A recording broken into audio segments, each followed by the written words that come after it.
Hello வணக்கம் மக்களே. இந்த வாரம் நம்ம பிக் பாஸில் ஃபைனலை நோக்கி போய்கிட்டுருக்கு. ஃபைனலை நோக்கி போய்கிட்டுருக்குன்னா இன்னும் 2 வீக்ஸ் இருக்கா ஃபைனலுக்கு? ஆமாங்க, அப்படித்தான் 2 வீக்ஸ் தான் இருக்குது. இந்த 2 வீக்ஸ் இருக்கும் போதே டிக்கெட்டு ஃபினாலியில் ஃபர்ஸ்ட் நம்ம ரயான் வின் பண்ணியிருக்காங்க. இதை தொடர்ந்து அடுத்தது என்ன நடக்குது அப்படின்னு சொல்லி பார்த்தா, இந்த பிக் பாஸ்னால நிறைய பேர் புலம்பியிருப்பாங்க.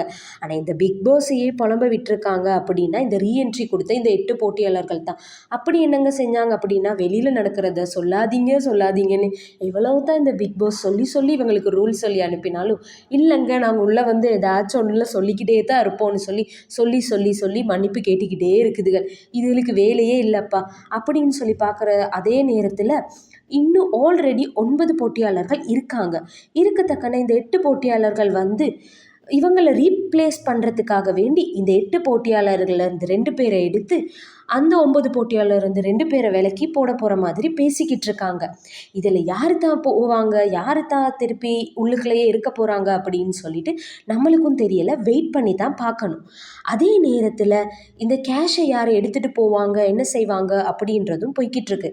அதே நேரத்தில் இப்போ 2 பேருக்கும் போட்டிகள் நடந்துக்கிட்டு இருக்கு. யார் வின் பண்ணுவா, என்ன மாதிரி போட்டிகள் போய்கிட்டு இருக்குன்னா, எல்லாருக்கும் ஒரு கேரக்டர் கொடுத்து அவங்கள அந்த கேரக்டர்லேயே இருக்க வச்சு அவங்களுக்குன்னு ஒரு பாட்டு போடும்போது அவங்க வந்து அதில் டான்ஸ் பண்ணணும் அப்படின்னு சொல்லியிருக்காங்க.